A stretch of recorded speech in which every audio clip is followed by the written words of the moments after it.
Hey guys, what is up? Big Red Reviews here, and I'm back with a solo top 5. Haven't done one of these in a while, been with friends, which I usually like doing, but I figured I'd make something my own since this is Big Red Reviewer. I really hope you liked the little intro. I was driving home, and I felt like I wanted to do something new and not just me and the camera the first time you click the video. Special shout out to my mom for filming that, even though it took a couple times. But today we are doing top 5 emotional moments in the MCU. Now the MCU is known as the more lighthearted universe compared to like DCEU, the old DCEU. The new one's starting to become like more fun and all that. But we're gonna look at the emotional times, the times that came out of nowhere and made us cry. And yeah, let's just get right into it. No bullshit. Number 5, I put Tony's death nuke scene in Avengers 1. Now, a lot of people may not see this as a sad moment per se, but I really love Tony as a character. He used to be my number 1 favorite, but I really think Cap took that spot recently. But just with this scene, you had 3 big things that really settled it. Was one, he tried to call Pepper as one of his last things he ever does, and it just started being distorted. And then the second thing is he basically accepted it. You know, he looked and he closed his eyes and he accepted he was going. And third, the reaction when the nuke hits the mothership and everything explodes and you see everyone cheering, but then you see Nick Fury all sad and stuff. And like that's when it hit you like, wow, he might die. Because you didn't really know what they were going to do at that point. You didn't know how far the MCU was going to go. But I really liked how they did it. And that's just cemented Tony as a character. And that proved Cap wrong right there. When early in the movie, Cap said how he'll never be the one to make the sacrificial play, but he makes a sacrifice. He almost sacrificed himself in all 4 Avengers movies. So, they both proved each other wrong in the end, though, because Cap is worthy. But yeah, this scene really hit me, and yeah, it could be a moment of triumph to see, you know, Tony evolve from this like prick to a guy who's gonna save the world. But it was really emotional for me, at least when I first saw it. And yeah, let's go on to number 4. Number 4 is Yondu's Death from Guardians 2. Now, Guardians 1 and 2 are known as like one of the most funny movies in the MCU, but thanks to James Gunn, they have a lot of heart and have a lot of character development in them. Yondu we meet in Guardians 1, and he's like this guy who just wants Star-Lord back, and he's basically like this rebel, like, you know, this rebellious guy. So in Guardians 2, you get a lot more character development with him, and you see how he actually did care for Peter. And you see flashbacks of him training Peter to like shoot a gun and all that, and it was really, I dropped the battery. It was a really beautiful moment, and when his death, because like anything that has to do with like father stuff, it hits me because, you know, it's just me and my mom here. So when they went up and he gave his thing to Peter, and he was like, he may be your father, but he wasn't your daddy. That was one of like the most emotional lines in the MCU to me, and it really hit me. And a lot of people were crying in the theater, and just seeing like Peter just like just sad, and it was really touching, a really beautiful moment, especially after when you see all of them paying respects to him with the fireworks. And really great death scene. It was a really good way to close out Guardians 2. And I wonder if we're gonna hear about Yondu in Guardians 3 again. Like, obviously not gonna be there, but like I mentioned. Number 3 is Tony and Steve fight scene in Civil War. Now, this was more of like an action-y one, but it was still very painful to watch because these two, almost the most iconic movie heroes in the past 5 years, you know, on the screen at least.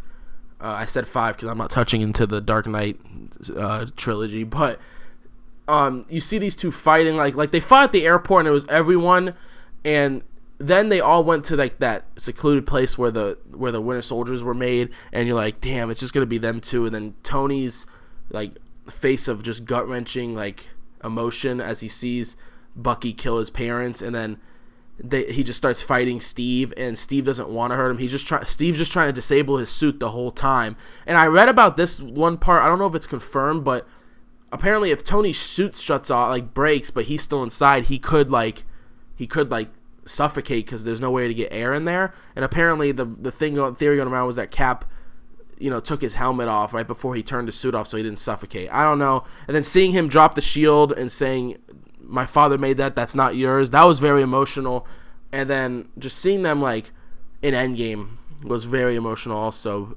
But that has nothing to do with Civil War. Civil War was just a very emotional film because you see these characters who you've seen fight together for 4 or 5 years just fight over the Accords, and it was really sad to see, and I'm really glad they made up before Tony's death. Number 2 is the snap from Infinity War. Now the snap is the most like universe shattering moment in the MCU and in maybe any superhero movie. It really is going to change the MCU for in the future, and for that movie alone, it has so many things came of it. You saw half the universe get wiped out, and then then it started showing the Avengers getting wiped out. You didn't know which one was going to die. You start with Bucky, then you saw Black Panther, and then you saw Groot, which, if you didn't know, we found out that Groot's final words was "Dad" to Rocket, and then Spider-Man hit. Doctor Strange hit, and then Doctor Strange hit, and he just had that look of regret, like he had to do this, and he said there was no other way, and he got snapped away. And then it gets to fucking Spider-Man, and that had me like, that I was crying. Everyone in the theater was crying. If you didn't walk out of that theater crying, I don't know what was wrong with you. The fact that he was just crying, he's like, "I'm sorry, Tony," and that scarred Tony right there. And that was Tony's motive all in Endgame, was just trying to get Peter back and trying to get all of them back, but mainly Peter.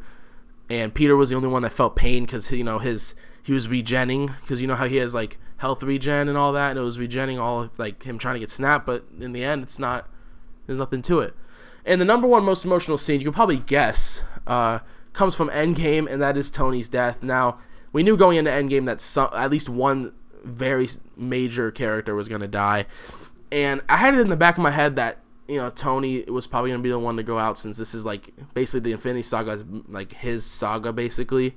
And seeing him like, and then so I was watching the movie, I'm like, damn, well the battle's almost over, what the hell's going to happen? Like, and then the minute Doctor Strange puts his finger up and he says 1, and it focuses on the 1, and then you see Tony's face, I knew exactly that Tony was not going to make it to the end of this film. And so I started. So he takes the stones, and he says, "I am Iron Man." He snaps, and then we get that like maybe I think a minute long scene of just no music, no score, which was a perfect touch by the Russos. They didn't add any music or anything. And you see Pepper saying it's okay. Then you see Spider-Man saying I'm sorry. That made me cry. And then you see Rhodey just like nod heads like I understand. And then Pepper's like, it's okay, you can rest now. Just like how in the beginning of the movie when she's like, would you be able to rest? And now she's like, you can rest now. And then the light goes off, and I started crying, and I started picking it up a bit because I was crying in the funeral or whatever, or before the funeral. I forgot how the events went, but I was crying, and I stopped crying, and then we saw the hologram of him, and then I started almost tearing up again. Then he said "Love you 3000." I started crying again. I cried the whole funeral. It was the most I cried in any superhero movie besides Logan. Logan destroyed me, but.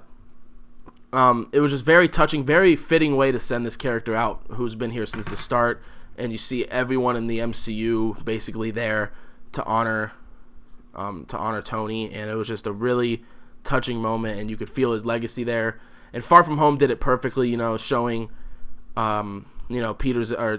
showing Tony's impact around the world, with murals and all that, and I felt that really touching. But that is my top 5 most emotional moments. I have a feeling we're going to be getting a lot more in Phase 4 and 5 as we delve into like some cosmic stuff, and especially with the Doctor Strange villain, you can go into your mind and stuff. We'll definitely be getting some more emotional moments, and I ready those because emotional moments make our characters stronger, and Marvel does them great. And I bet you money someone's going to die in Guardians 3 because that's how James Gunn works, but it'll probably be beautiful. Let me know what you guys think down below. Is there any other moment in the MCU that you guys found sad, like Quicksilver's death or anything like that? Let me know down below, and I'll love to agree or disagree or debate with you. I have a top 5 Tarantino films coming. I have a top 5 Tarantino film list coming out soon. I still have a Star Wars tier list and the Call of Duty's ranked tier list, and there's a Joker trailer that comes out tomorrow, so I will react to it. As always, guys, this has been Joey, aka Big Red Reviews. I love you all. Thanks for watching, as always. Bye.